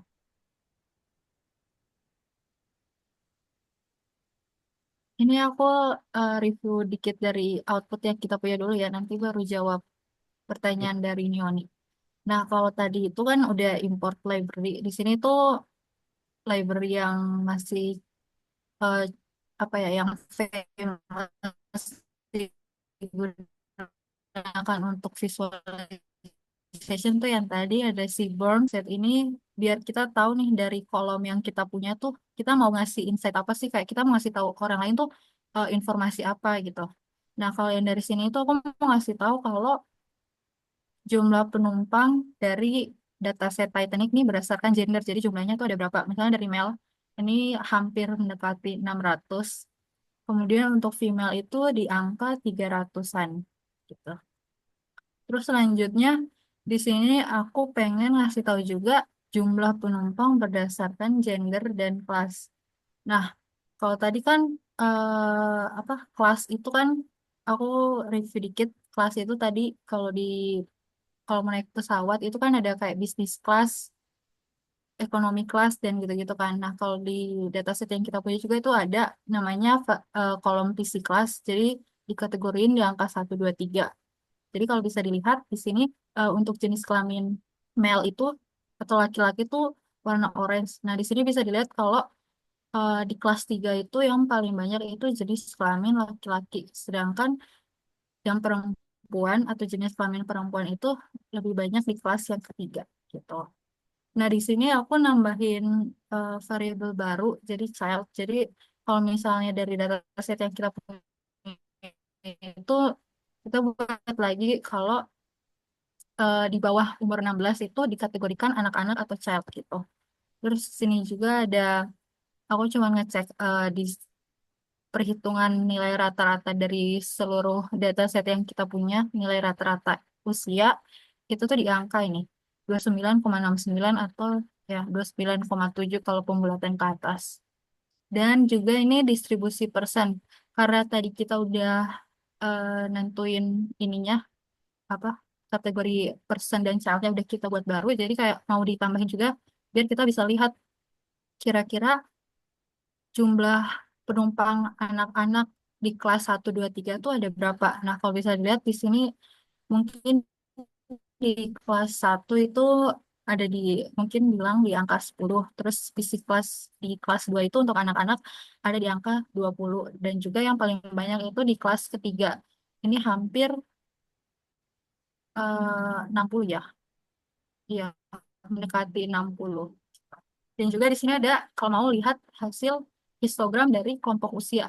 Nah, di sini aku batasin ke 80 kelas usia ya. Jadi bisa dilihat di sini mungkin yang paling banyak tuh di umur 20-an ya. Mungkin 25-an atau 26-an gitu. Dan kalau yang paling dikit ini bisa di sini di umur 80 itu cukup dikit ya jumlah penumpang ya. Dan di sini juga ada visualisasi antara usia dan juga jenis kelamin. Nah, di sini karena tadi udah ada usianya itu, ini mungkin eh, yang legend ini tadi untuk si nama ininya, nilai kalau koordinator X sama Y. Nah, si H kan di X, density-nya yang di Y gitu. Dan juga yang terakhir ini distribusi usia berdasarkan kelas gitu. Kelas 1, 2, 3. Itu sih. Oke. Mantap, Output Kak chart Sendia. ini itu biasanya implementasi ke UChat-nya. Nah, dipakai jadi service nanti di consume. FN ini front end bukannya? Itu apa? Iya, betul-betul front end, front end. Front end. Oke. Sepertinya ya. Boleh Biasa. konfirmasi dulu, Mm-mm. Yoni? Oh, Sama oke. kalau boleh tahu, Implement. kamu biasanya ngerjain tech-tech apa nih? Bukan tech-tech ya, suka role-nya apa? Kayaknya dia anak FA juga nih. Ya. Eh, Jujur aku Iya. belum pernah implementasi langsung kalau yang langsung ke front end. Cuman sejauh ini hasil dari plottingan atau data visualisasi yang aku punya itu aku taruhnya di poster-poster gitu.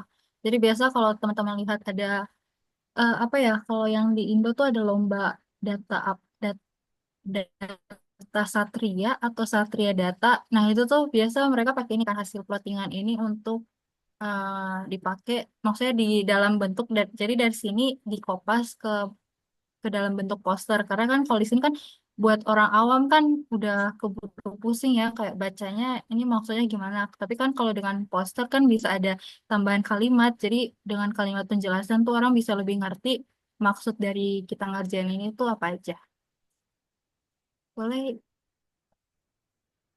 jadi eh current role aku front end oh, oke wow keren Iya, anak front end ya nih. Mungkin eh, aku mau nambahin dikit ya.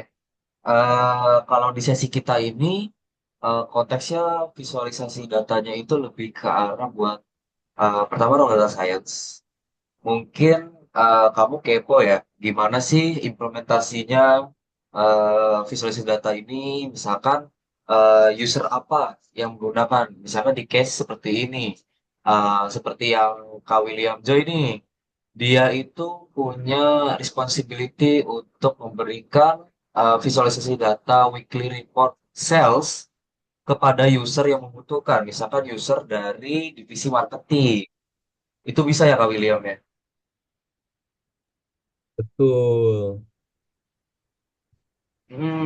Nah kalau misalkan eh ada statement kamu nih yang dipakai jadi service nanti di konsum FEK, nah itu kayaknya lebih ke arah ke test case aku nih visualisasi datanya. Jadi ada aku pakai service misalkan ya Google Cloud Service lah gitu. Aku pengen monitoring beberapa service yang dipakai sama tim aku nih. Misalkan di jam segini dia memory resource-nya peak-nya berapa. Nah, itu mungkin si platform Google Cloud-nya itu punya data, misalkan ada logging, dia punya memori lonjakan tinggi di jam 1. Nah, itu ditransformasi jadi sebuah visualisasi data di dalam front end-nya di service Google Cloud yang dipakai sama organisasi aku. Gitu sih untuk mungkin test case dari beberapa perspektif nih. Tapi kebetulan kita emang fokusnya buat perspektif data science dulu, gitu teman-teman. Gimana? Menjawab tidak? Bagus, bagus pertanyaannya. ya, bagus. Ada yang mau ditanyain lagi dari Neoni dan teman-teman lain ya? Boleh? Oke, Sama-sama. Terima kasih juga sudah bertanya. kasih.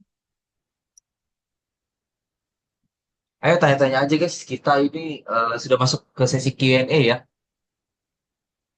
Ada Kak Asien dia bisa menjawab. Ada Kak William Joyce satu bisa menjawab.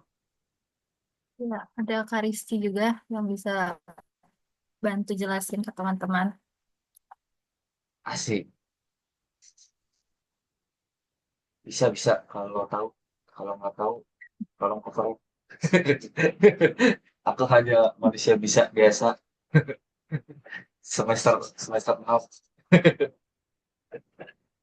Silakan teman-teman tanya aja sekitar seputar technical data science or ngobrol-ngobrol kayak gimana sih mungkin cara belajarnya dari kita masing-masing gitu. Atau kalian lagi explore-explore nih data science terus kayak merasa nge-stuck gitu. Mungkin bisa kita diskusi sekarang biar mungkin kamu dapat insight dari kita gitu. Ya nggak sih? Ya nggak sih? Tanya-tanya nggak sih? Ya, jadi kita bertiga juga saling belajar. Nggak yang kan nggak sepenuhnya kita tahu semua ya. Jadi bisa saling sharing juga teman-teman. Betul, betul, betul, betul. Jangan Tapi malu guys, sambil tanya kita aja. nungguin pertanyaan dari teman-teman nih. Iya, benar-benar tanya aja. Ini sambil nunggu teman-teman nanya nih. Aku pengen nanya ke Kak William Joy sama Asin Yezo. Mungkin aku pertanyaan iseng aja nih. Role kakak misalkan setelah abis intern nih, pengennya ngelanjut ke role-nya kemana nih impiannya?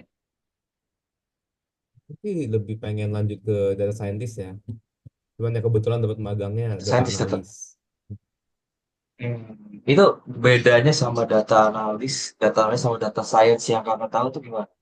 Bisa jelasin nggak? Kalau data analis itu kan lebih ke analisa visualisasi ya, ngasih visualisasi, flash report, dashboard ke stakeholder gitu. Sama kalau di aku sih Oke, nge-handle oke, data oke. request ya. Misal suatu agent gitu pengen minta data penjualan minggu ini ada berapa gitu. Jadi aku yang handle data requestnya. Aku tunjukin visualisasinya sama angka-angkanya gitu. Kalau data scientist tuh lebih menarik sih kayak bikin model AI gitu lah, machine learning gitu. Hmm. Kalau Kak Asendia gimana nih? Kalau aku kebetulan aku all internnya itu bukan data sih, tapi masih computer science.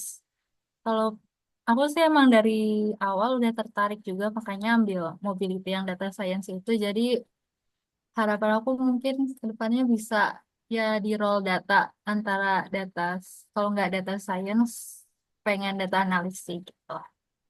Karena aku dengar-dengar data engineer agak susah ya. Atau gimana pendapat dari Kak Rizky? Enggak susah, enggak susah. Oh, nggak susah.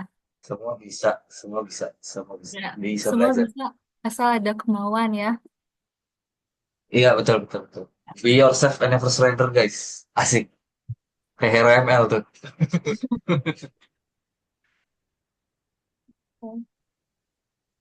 Ada yang mau ditanyain nggak teman-teman? Ayo, tanya-tanya aja teman-teman. Bebas-bebas data related question. Ayo, kita siap menjawab menemani kalian. Sampai 21.15 kali ya kalau kalau pengen nanya. Kita kasih waktu sampai segitu.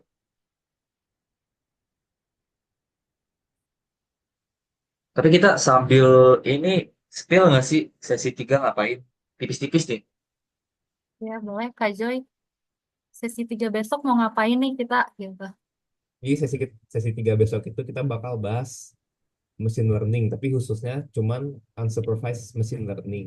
Kayak pakai Wih, clustering teknik sama wih, dimensionality reduction.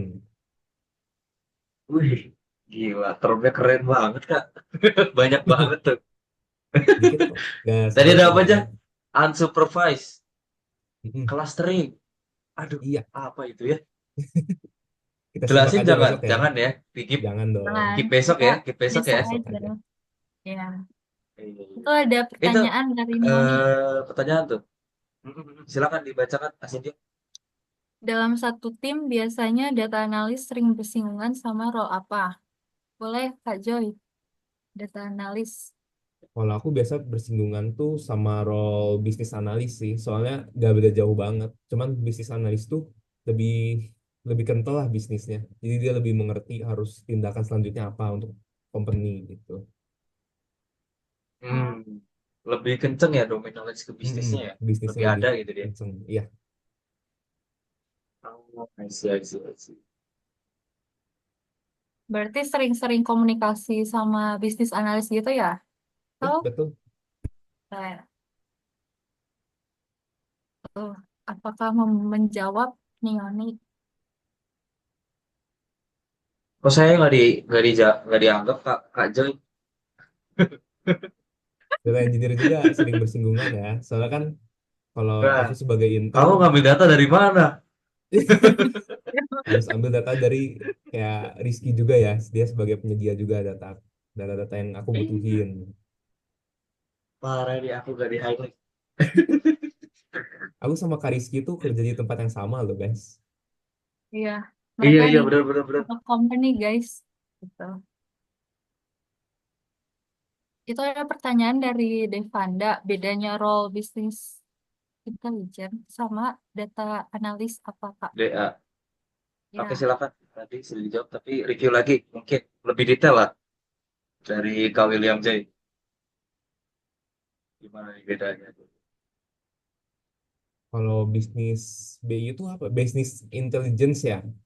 Kalau bisnis intelligence itu biasa fokus utamanya itu kita ngubah data jadi pengetahuan bisnis itu buat ngambil keputusan selanjutnya yang lebih bagus buat company. Kalau data analis itu kita menganalisa data aja yang buat kita menemukan pola atau tren yang lebih dalam gitu. Kalau bisnis analis ya tugas utamanya tuh ngembangin pipeline buat nyajiin data dalam bentuk visualisasi tentang bisnis sama dia juga itu lebih ngasih rekomendasi gitu buat ke stakeholder tentang berbasis data gitu.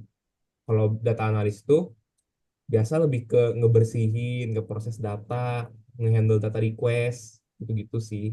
Kalau dari pengalaman aku. ya. Nice nice nice explanation. Gimana? Apakah menjawab pertanyaannya? Tips persiapan intern Waduh. Kak. Eh, silakan Kalau dari untuk Kak persiapan Rizky. intern, mungkin bisa nambah-nambahin ini dulu ya, experience di GitHub-nya itu loh. Kamu bikin repository tentang analisa data gitu, cleaning-cleaning, mungkin bikin model machine learning juga. Atau mungkin kalian bisa lihat LinkedIn aku deh. Aku cantumin juga link ke portofolio aku. Kalian bisa lihat deh. Ya, semoga membantu sih. Ih, betul-betul referensi referensi tuh guys. Dari Kak William Joy. Rapi-rapi dia project-projectnya mantap. Kira-kira sebagai eh, apa seorang yang di role data ada rintangan sendiri nggak dari Kak Iki dan Kak Joy gitu sejauh ini? Sejauh ini ya, kalau aku dulu tuh kurang ngedalamin tentang cloud. Jadi aku masih kaget untuk ngebikin fitur-fitur cloud. Tapi sisanya Itu tantangannya itu betul. aja sih. Itu betul. Betul kan? Itu betul. Karena kita di kuliah melakukan project-project kita dari machine learning, data analis, itu semua lokal, guys. Memang Tuh, kepake teorinya dan implementasinya nggak terlalu kepake tapi deh. Beda saat aku sama William Zoe ini masuk masuk corporate ya. Itu ya. semuanya berbasis cloud. Jadi aku harus belajar Ubuntu, Linux ya, Linux. Aku harus belajar Linux, aku harus belajar teks-teks cloud kayak misalkan Kubernetes karena ngambil datanya itu ya pakai servis-servis cloud lah banyak lah gitu sih. Kalau dari aku ya, sebagai data analis tuh harus nguasain AWS ya. AWS sama BigQuery, Google Cloud.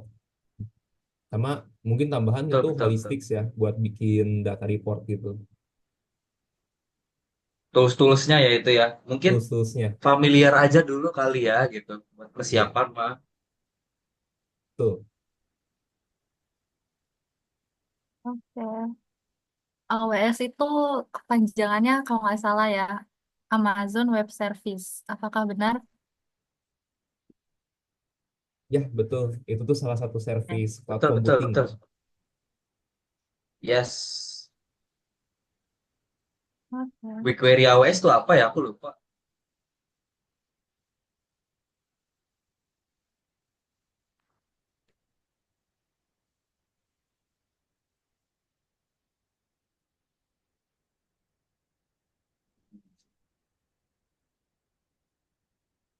Gimana gimana guys? Ada yang mau ditanyain lagi?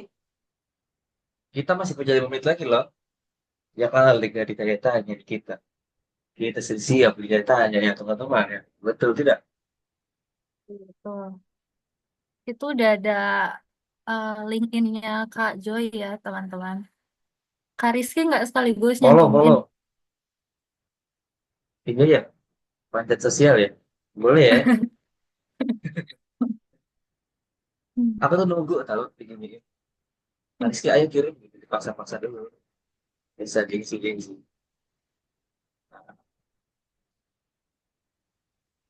Spill hands on final submission dong kak. Aduh. Nanti kalau di spill datang nggak nih? Kasih konfirmasi dulu nih.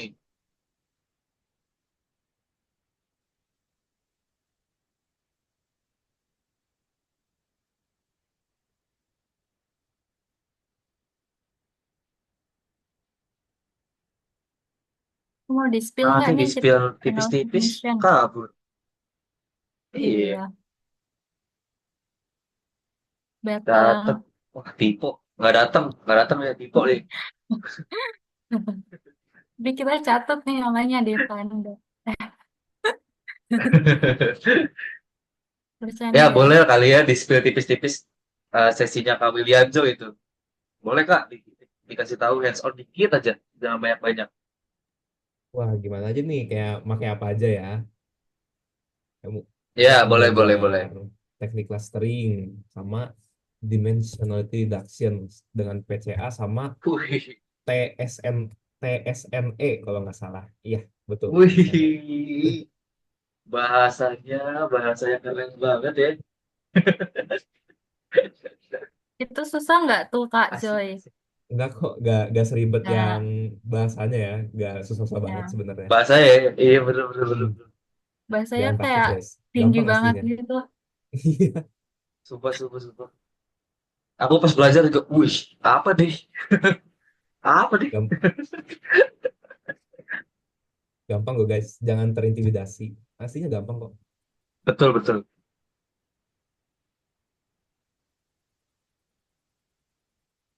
Kalau nggak salah ada namanya silhouette score ya, silhouette score. Itu apa Kak? Silhouette score Kak?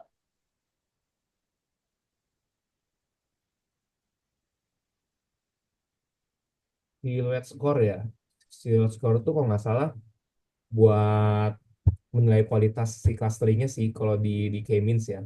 Kan kita nanti besok bakal clustering kan pakai K-means. Untuk silhouette score Hmm? itu kita bisa menilai kualitas clustering yang kita lakuin gitu. Gitu. Itu dipancing dikit dia langsung ke-spill banyak guys. Kacau nih, spoiler, spoiler. Spoiler kita semua. Iya iya iya iya iya iya iya iya. Iya. Kan cuma teori doang, hands on-nya kan besok. Tetap harus datang. Benar-benar. Dari teman-teman lain ada yang mau ditanyain dulu nggak? Ayo tanya tanya tanya tanya tanya guys, tanya tanya tanya. Ayo 2 menit lagi loh. Kasih pertanyaan ke kita. Please, please please please. Kita sangat senang menjawab pertanyaan kalian. Boleh boleh boleh.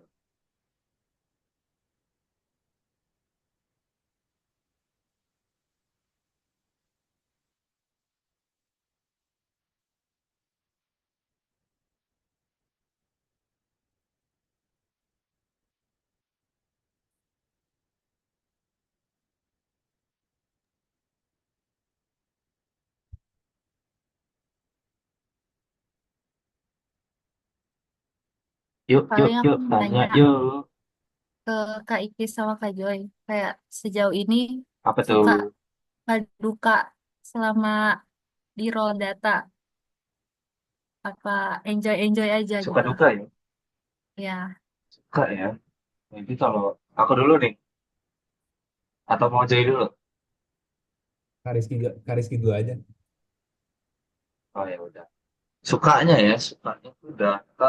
Ternyata ya data tuh benar-benar kayak memang hal yang penting, salah satu hal yang penting yang digunakan oleh perusahaan untuk mengambil action.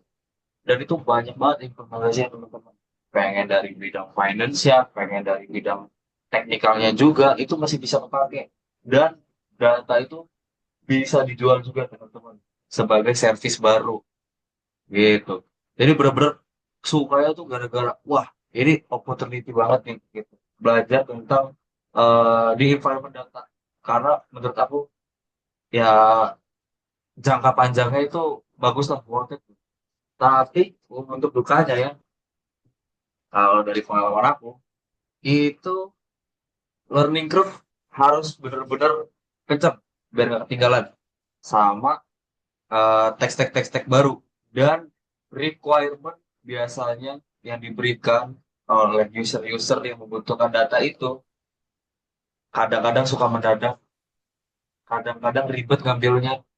Ah itu tuh sampai ketawa Kak William tuh itu. Relate tuh dia Benar sih, relate. benar-benar. Karena memang sekrusial itu teman-teman data. Jadi mungkin mereka benar-benar urgent banget butuh nih. Kita di press jadi ya. Gitu sih dukanya.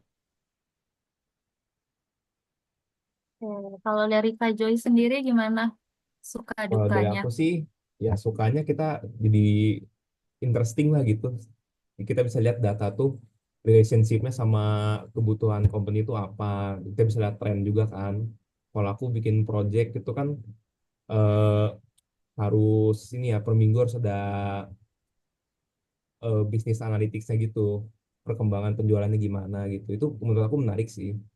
Kalau untuk dukanya ya sama kayak Kak Rizky sih, learning curve-nya agak susah ya. Soalnya untuk pertama-tama masuk ke company beneran tuh bakal banyak banget informasi yang harus dicerna tuh. Jadi agak susah di situ sih. Oke, berarti selain siapin technical skill-nya, berarti harus rajin-rajin cari tahu juga ya, Iya, sambil belajar mandiri gitu. Oke. Gimana teman-teman, ada pertanyaan lain? Oh ya, nanti ada ini ya, ada absensi. Nanti kita share QR code-nya di akhir buat absensi kehadiran teman-teman di sesi kedua ini.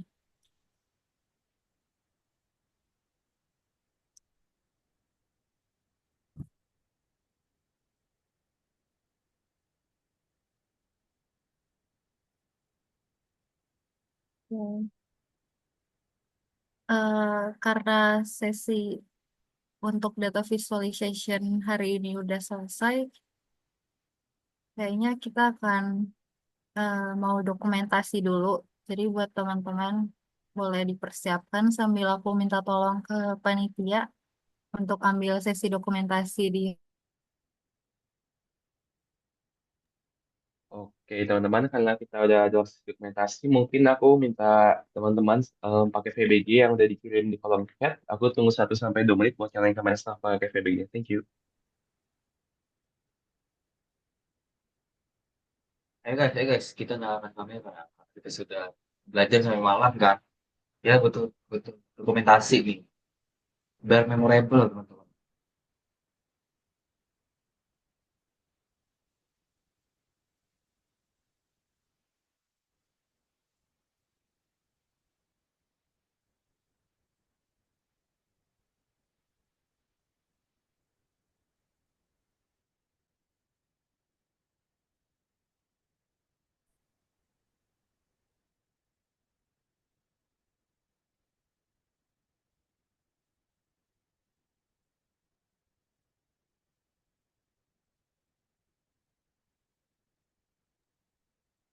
Oke, nggak apa-apa, santai.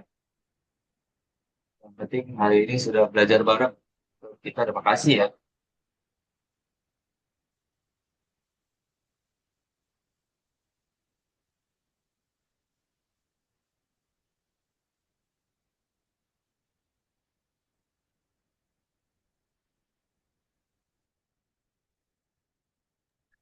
Oke, karena udah 1 menit, mungkin aku ngasih dokumentasinya aja ya. Jadi untuk sesi dokumentasi ini bakal ada 2 gaya. Yang pertama itu gaya biasa dan yang kedua itu gaya GDGOG.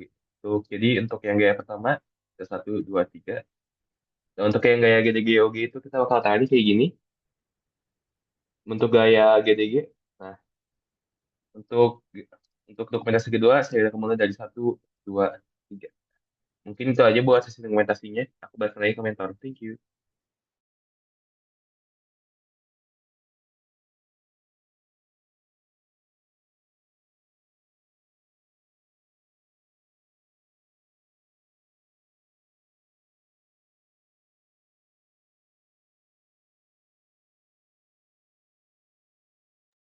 Oke, teman-teman, karena udah selesai sesi dokumentasinya, ini eh, sebentar ya.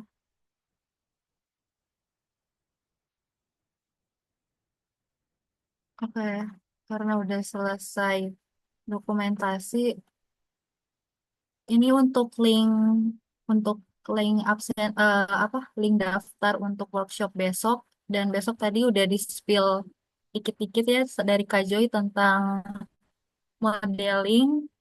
Jadi teman-teman boleh scan QR code ini atau nanti di chat bisa untuk next sessionnya besok gitu. Oke, terus nah untuk absensi di hari ini karena teman-teman semua udah belajar juga bareng-bareng sama kita, boleh untuk isi link absensi bisa di kolom chat juga udah ada linknya dan QR code. Tuh. Oke,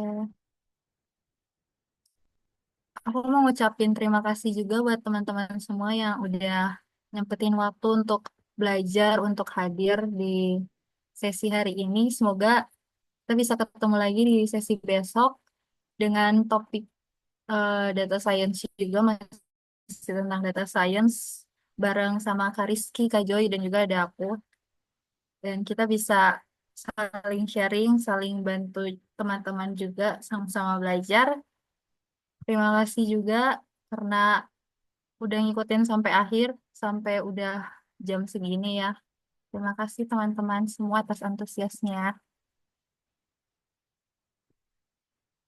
Oke. Jangan lupa untuk absensi kehadiran ya di hari ini. Kalau udah absensi, boleh teman-teman yang mau leave, boleh dipersilakan leave. Sampai ketemu di besok di sesi ketiga kita. Terima kasih teman-teman. Dadah guys. Thank you, thank you, thank you.